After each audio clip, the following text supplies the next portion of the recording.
Wanted Down Under, the series that sends British families 10,000 miles across the world to sample life in Australia. Today, we're following Barbara Lynn Carter and her partner Andy Dench. They live with Lynn's daughter Paris in Bicester, Oxfordshire. They're risking everything to put their emigration dreams to the ultimate test. And we're giving them just 1 week to make the life-changing decision to choose between home and Oz. But how will reality match up to their expectations? You're coming with me. No, I'm not. Oh, yes, you are. No, I'm not. Will Andy and Lynn be able to find their dream home? Just doesn't quite have it, does it? No. And how would they cope with leaving friends and family on the other side of the world? I think she's not actually maybe taking into consideration what she is leaving behind. And that is good friends. And they are rare. Will Lynn and Andy decide to stay in the UK, or will they go where they're wanted down under?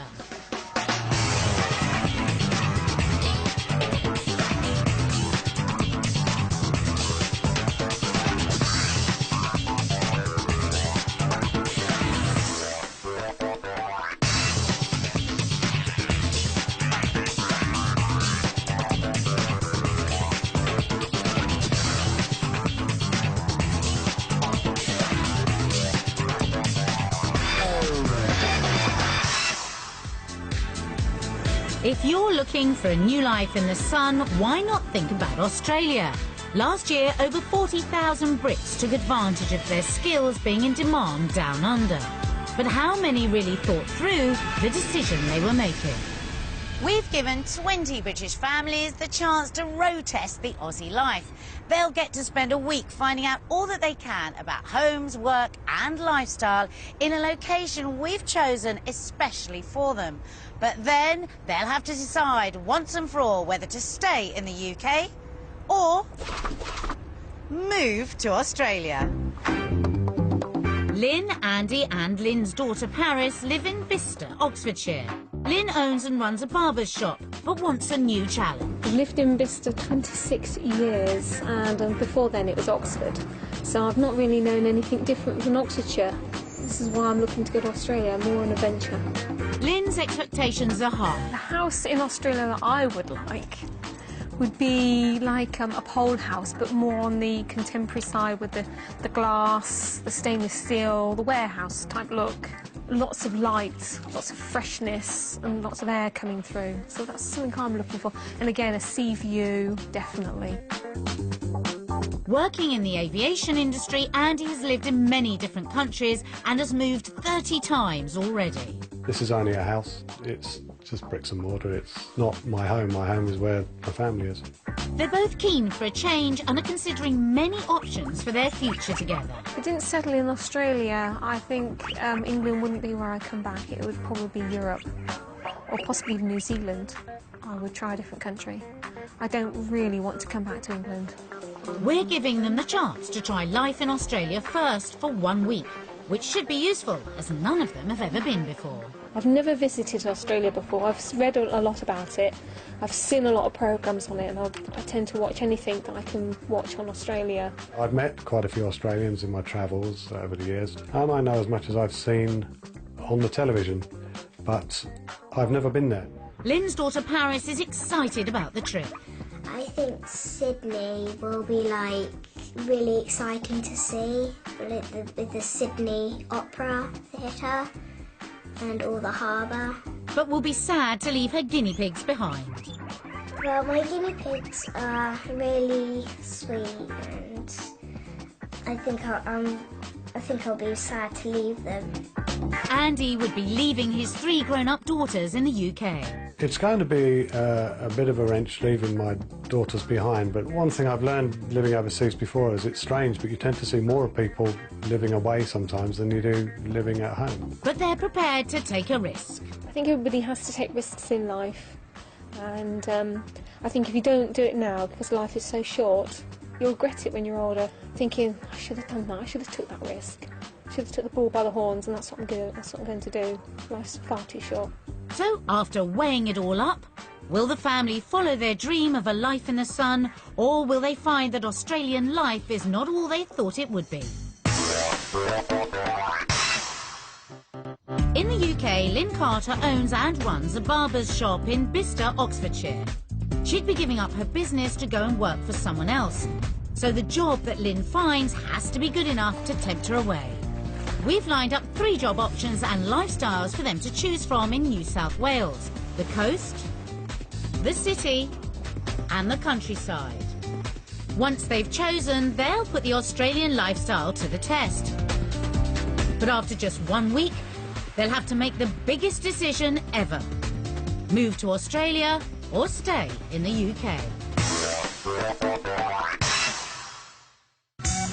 To help them make this difficult decision, I've invited them all to Australia House in London to show them a taste of the 3 different jobs and lifestyles they could be enjoying.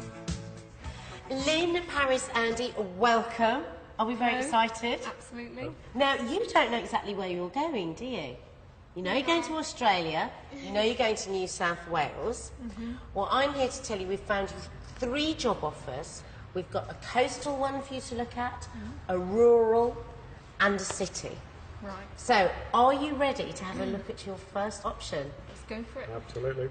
Paris, I'm going to give you the laptop and you press option 1 and you're going to see the city. Sydney is the state capital of New South Wales, located on the country's southeast coast. It's the most populous city in Australia, and for housing it's also the most expensive. Our first option is in the heart of Sydney. CBD Barber is located in the Imperial Arcade, central Sydney. Ex-Dubliner Dave Smith is the owner. This is a CBD barbershop which I own. It's right in the heart of Sydney. It's a beautiful city. It's a great place to live and a great place to work. That's why you should come and live here. We've had this shop here for 4 years. We've got a good regular base clientele now of all different age groups. There is just millions of things to do on the weekend. You've got the zoos, the harbour. It's a busy and vibrant city, and if apartment living is your thing, you'd be pushed to get a better harbourside view than this. Well, Lynn, now that you've seen it all, is it as good as we said it was? Of course it is, so come on down under. So, option number 1 offers a fantastic city lifestyle, but with an average house price of a whopping £360,000 and wages averaging £250 per week, will this be enough to tempt them into the city?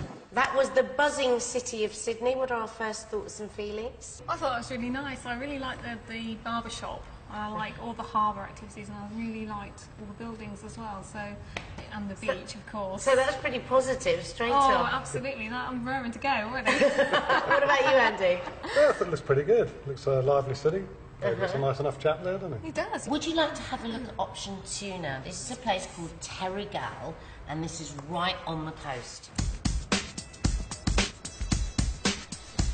Our next option is the coastal town of Terrigal, 50 miles from Sydney.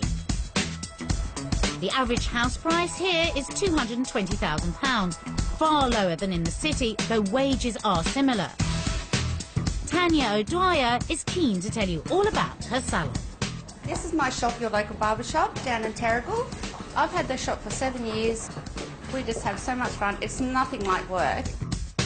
Terrigal is one of the more popular resorts on the coast and has become ritzy, glamorous and rather upmarket.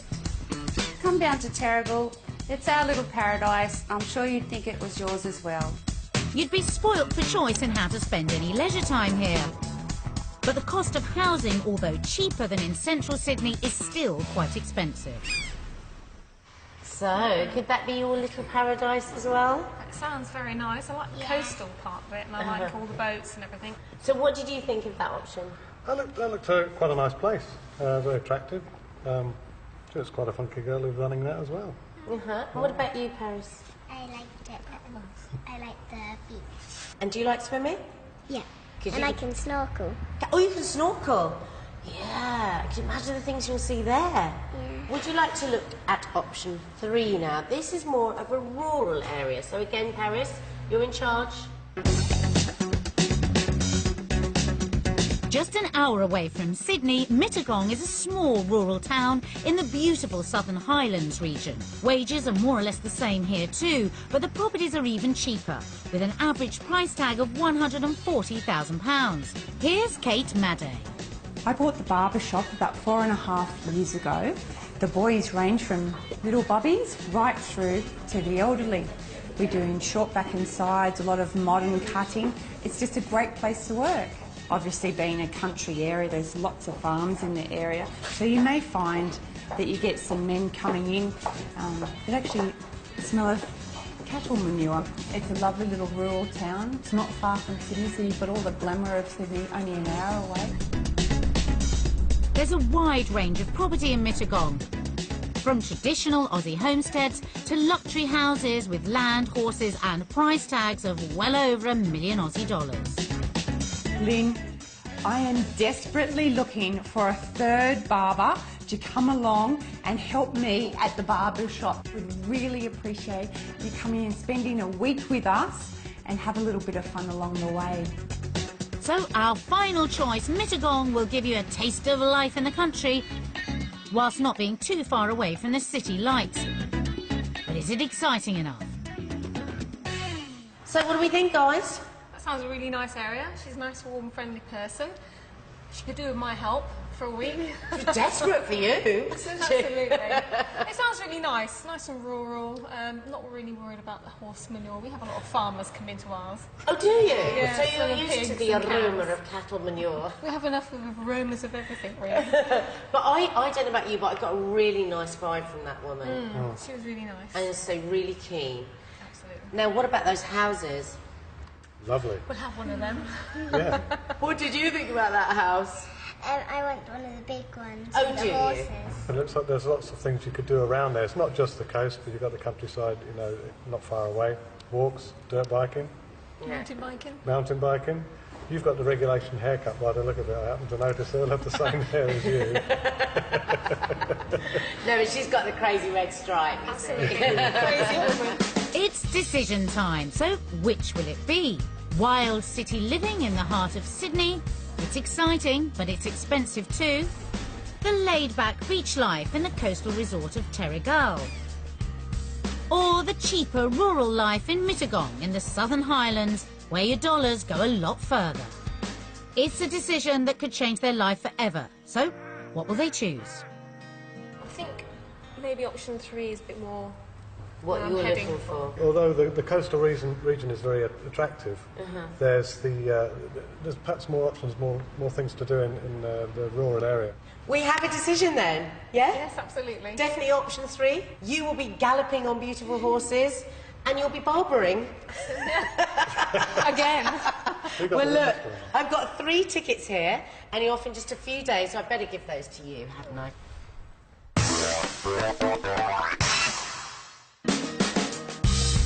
Andy, Lynn and Paris have chosen Mittagong, and before long they'll be packing up and flying to Sydney to try out Australian life.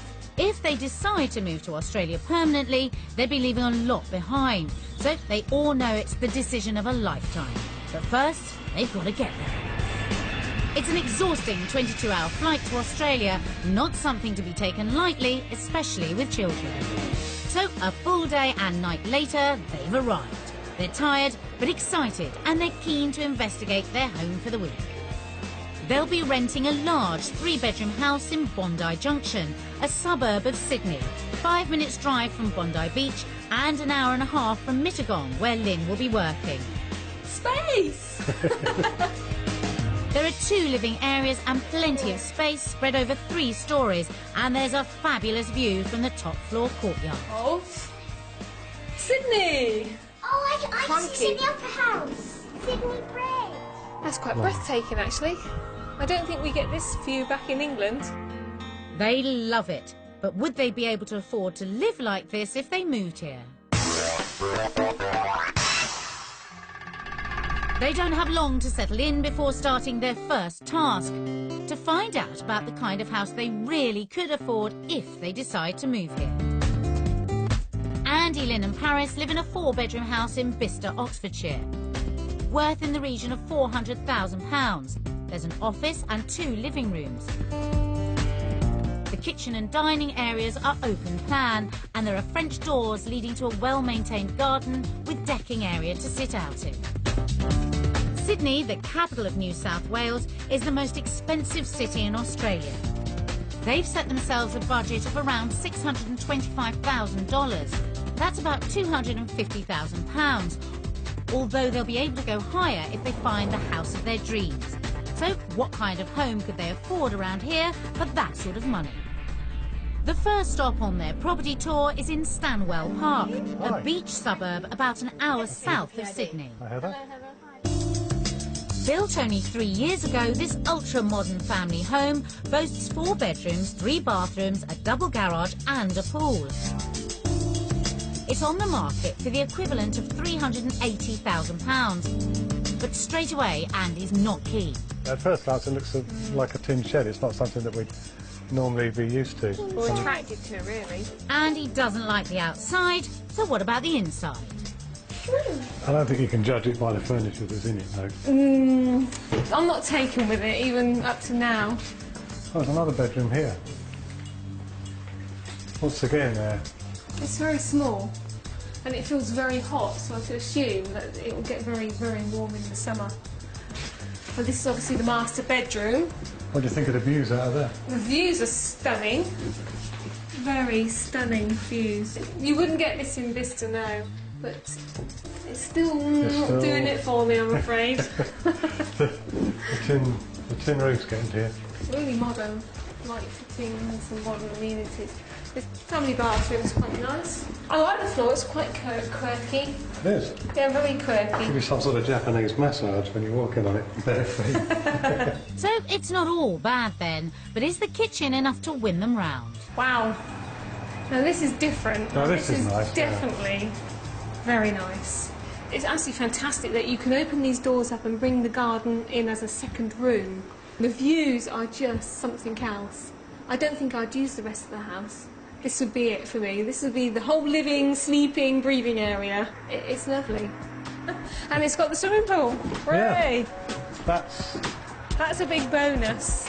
A pool's important to them, so is Paris impressed? Oh. Oh dear. that's a nice sized pool, though, isn't it? Cold.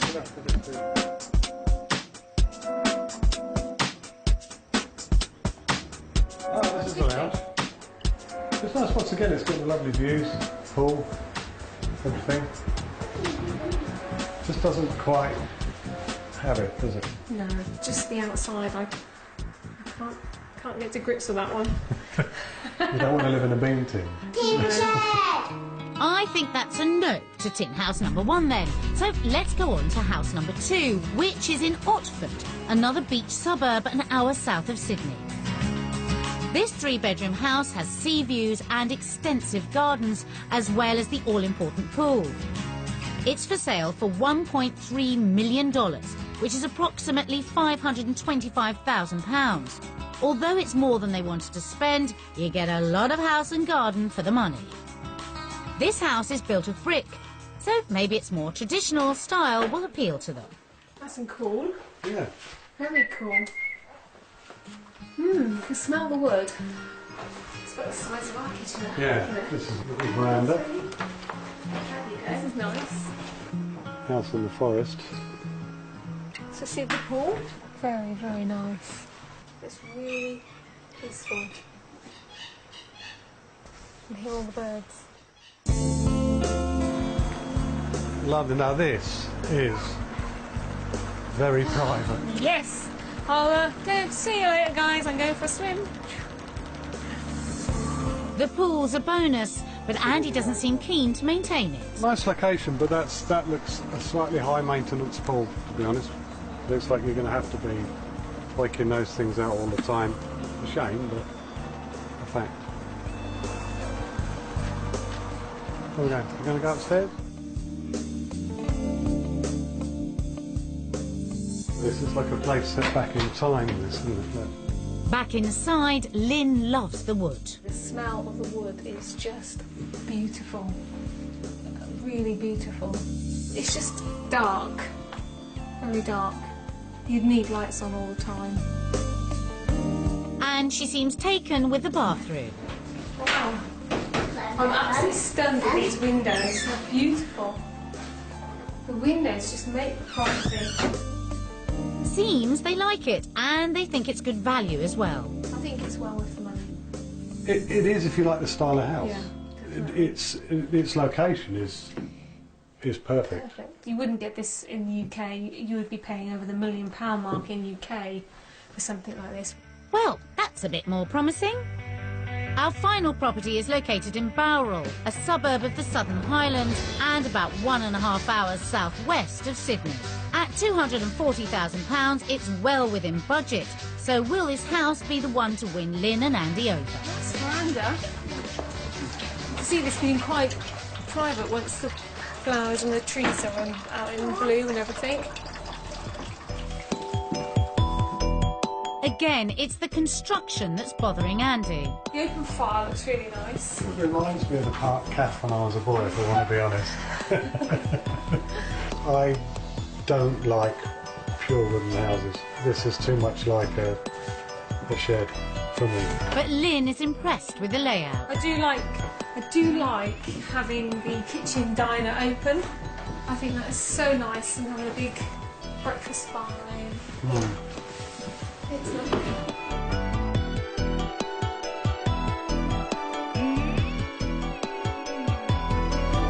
For me, there's just too much in here. I'd have to minimise it, which home would lose its character. What does Paris think? It's lovely. I love it. It's very beautiful, but again, it's not really our taste. No. And what about the price? So this is $590,000, which you could buy outright compared to the other two places. The other two had coastal views, pools, which obviously and in very sought after areas, so that jacks the price up.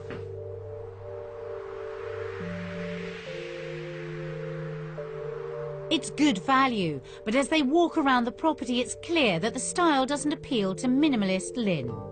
And I bet there's people in the UK saying, oh, I'd like this, I'd like this, what are you talking about? But for us, it's not what we want. No. Shame. This for me would be too cluttered. I couldn't breathe in here. So, having had a chance to mull it all over back at their rented house, what do they think of property down under?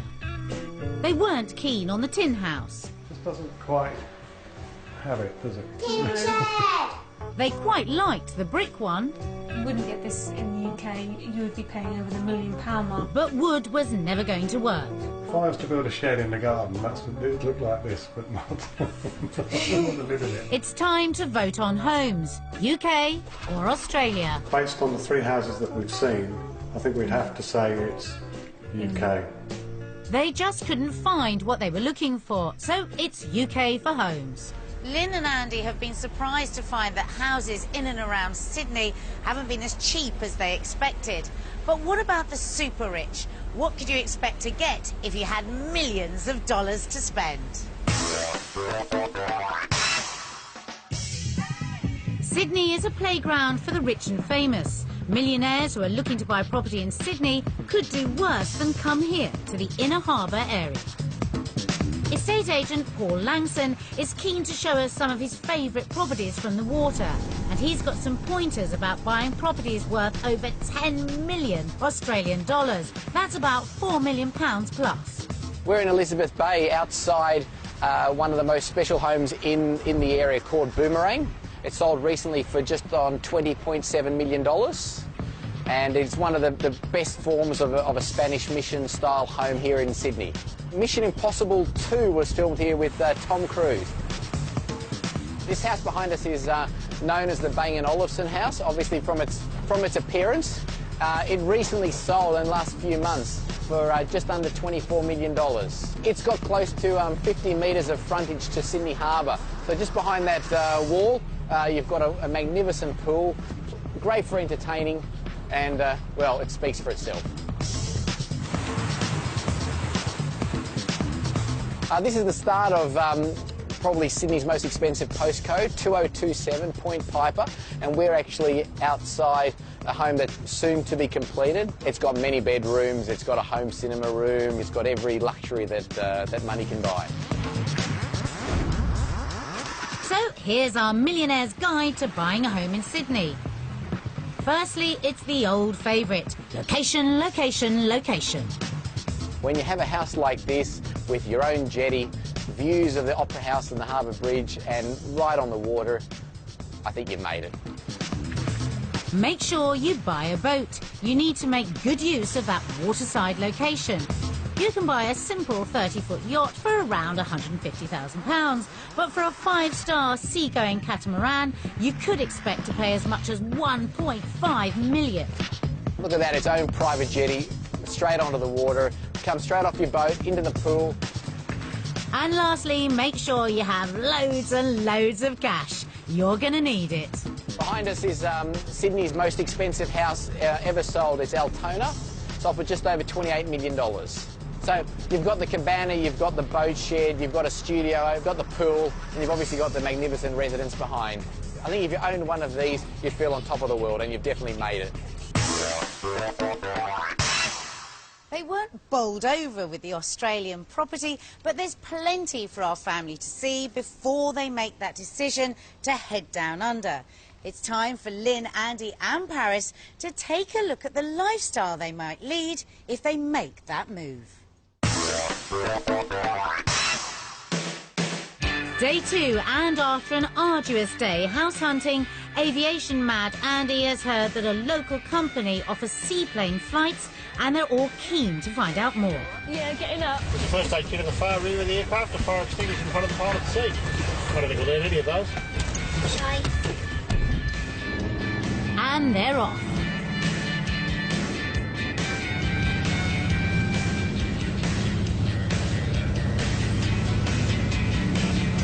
Even on a cloudy day, the views are spectacular, and it's a wonderful way to get a feel for the size of the city they might be moving to.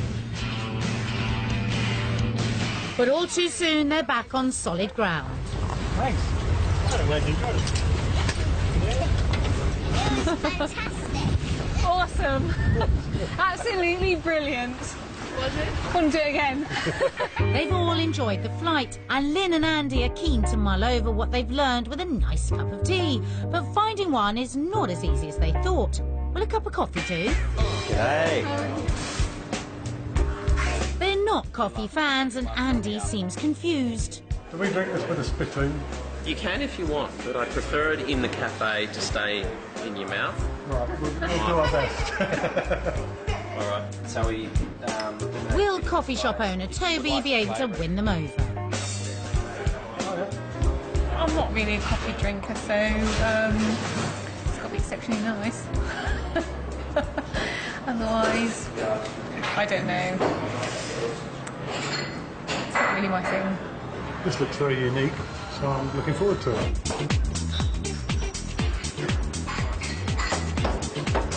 Right. You go further than It looks fantastic, but are the tea mad British family going to be converted? Super hard. Actually, it's all right. It's no bitter aftertaste. It's nice. So you convert? Almost. Tea's still got the edge.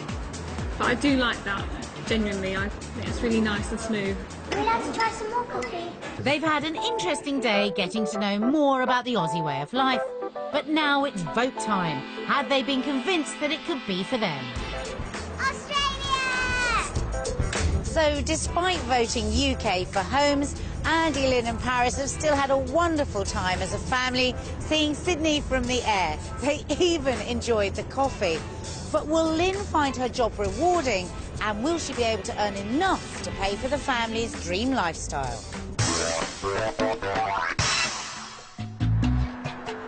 Day 3, and before Lynn goes to meet her new boss, there's time for them to sit down and take stock. They're really not sure they could afford a similar lifestyle if they were to move to Australia. The salaries are less, the housing is more, cost of living is the same, so it doesn't quite work out. No, it's not working out. There's some underpinning problem here. It's time to go to work. Having voted UK to homes and Australia to the lifestyle, how Lynn gets on at work is crucial to their final decision. So I'm hoping that it'll be lots of fun and we'll have a good banter and maybe do some haircuts that they haven't really got into over here that we do over there. It's quite common. Lynn meets barbershop owner Kate Madday. Hello. It's a busy rural salon and Lynn is soon hard at work. Oh, that's better. That's a better height. Now, what are we doing for you? Pulls it down and then when you get rid of it, you wash it and then... Used to be. Yeah. Maybe Lynn can pick up some culinary tips at the same time. So what do you do for a living? I'm a chef. A chef? Yeah. Ah, Australia's most sought after job. Well, I don't know about that. It is.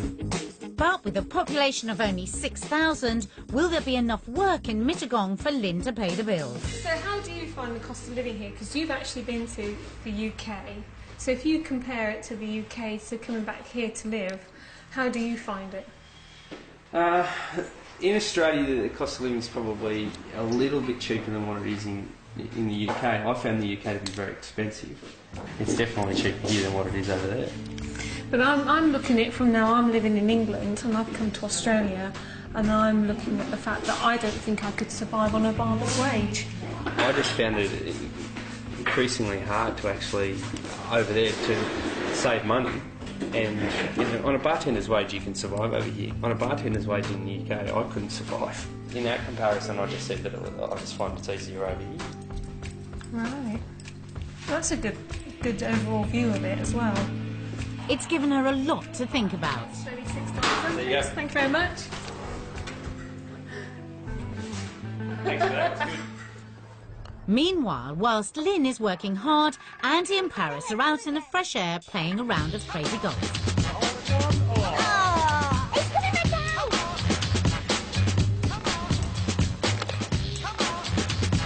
So now Lynn has had the chance to cut hair in Australia, could she get used to working here? I'm still at the learning curve stage where I'm still thinking, is this going to work for me?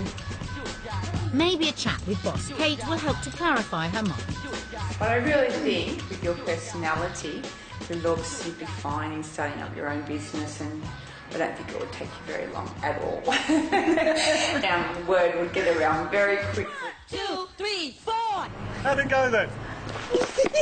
It's vote time. How does Lynn think working in Australia measures up to cutting hair in the UK? Coming in as an employee, working on an employee's wages, I don't think I can keep the same cost of living up as I can in the UK.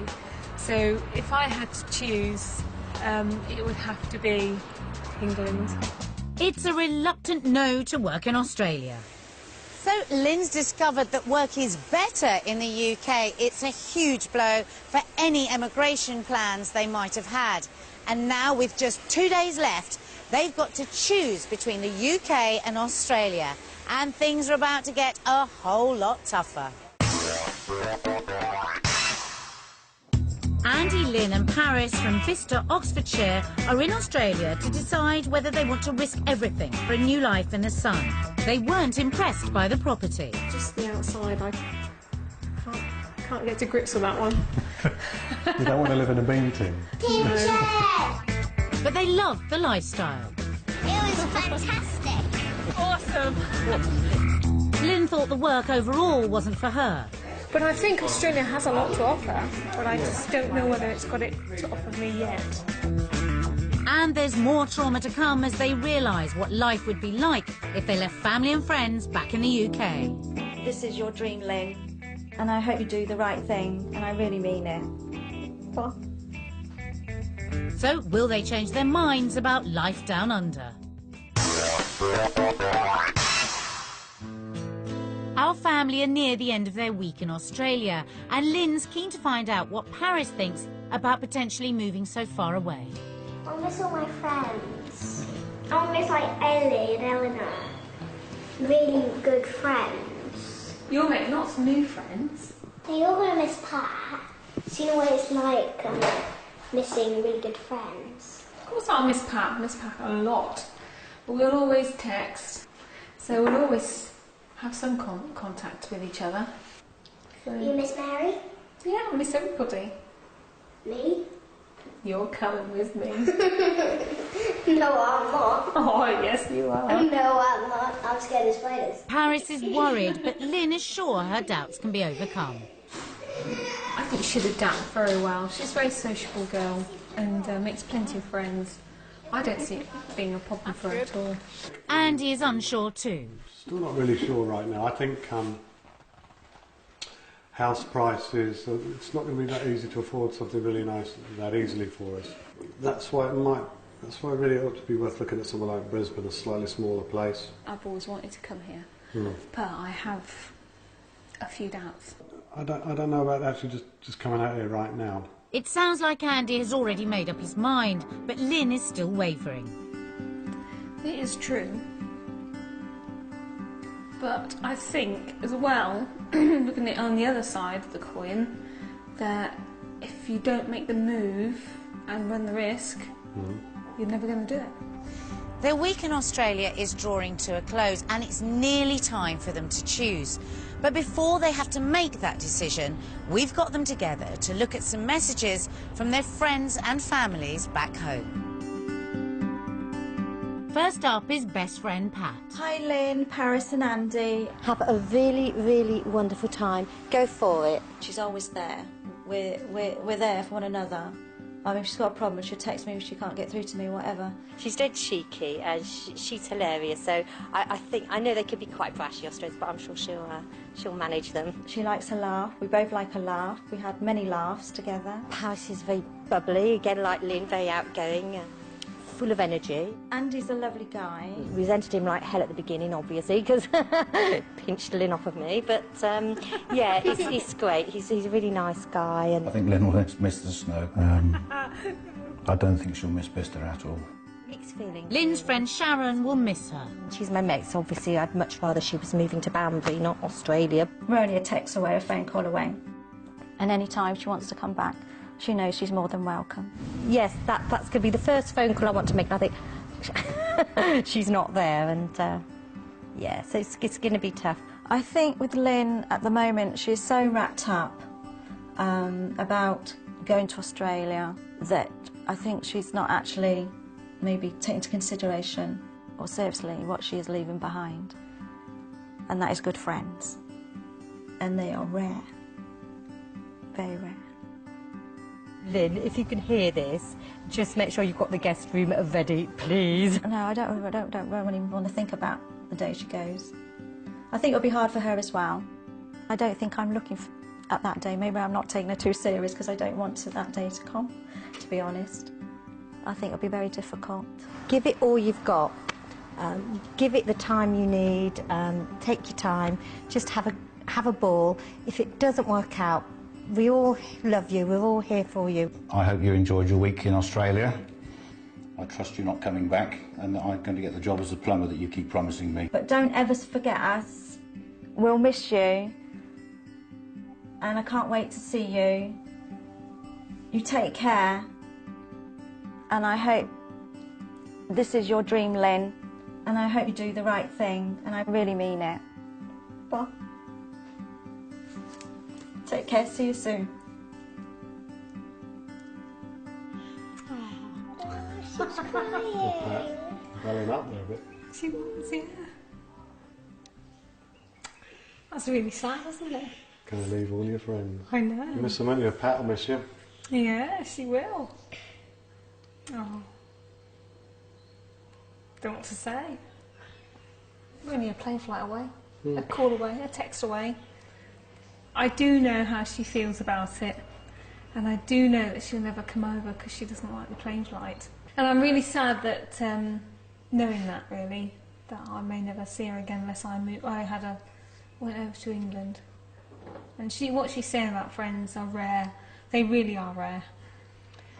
Don't know what to say really. No. I'm sort of stunned, gutted. And there's a surprise for Andy too. Dad, we hope Australia is everything you thought it would be. Hope it all goes well. We are sad you are going so far away, but we hope you enjoy it. It'll be a while before any of us can afford to come and see you, so hopefully you'll come back now and then. Love from Erica, Justine and Megan. Oh, that's nice, that's lovely. I thought they'd forgotten me, yeah. I'm sure they haven't. It is sad, it's going to be sad not to be able to see them that easily. But once again, you do stay in contact, and I'm sure in time that they'll come here. I'm sure they will. Like they say, they'll be a little while before they've got the money to do it, but I'm sure they'll find a method of doing it. I'm sure I'll see them again. Distance, isn't it? The planet is so small, it's not that far, really. It's been a busy week for Andy, Lynn and Paris, and there's been many surprises along the way. But now it's time for them to make their final decision. Is moving to Australia what they all really want? Lynn, Andy and Paris travelled to Australia to find out whether a life down under was for them. It's time to make that life-changing decision. Lynn loved the lifestyle but was worried that working in Australia would be a backward step. I've always wanted to come here, but I have a few doubts. But is she still dreaming of a life in the sun? I feel Australia has what I'm looking for, the weather, the opportunities and better schooling and a better life for Paris. So I feel overall it would have to be Australia.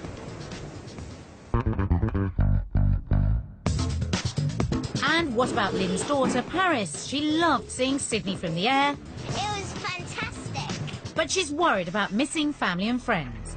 If I move to Australia, I'll miss all my friends, and most of them don't know how to email yet.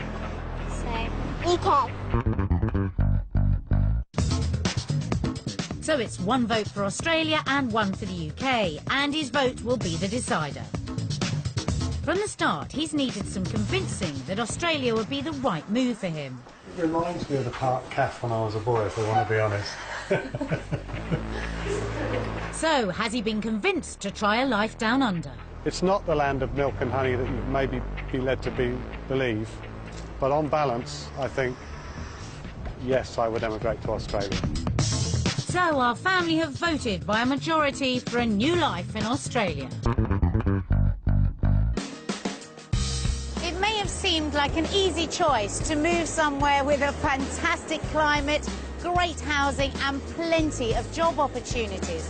But with homes costing more and wages not coming up to their expectations, the decision has been far from simple.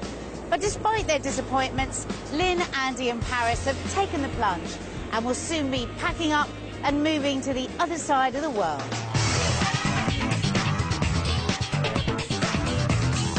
Join us next time when we see what happens to another family who have to decide if they can make a new life where they're wanted down under. As the police struggle to unearth the truth, Leanne's family turns on each other. The gripping 5 days continues tonight at 9 here on BBC One. And enter at your own risk as an abandoned cottage goes under the hammer next.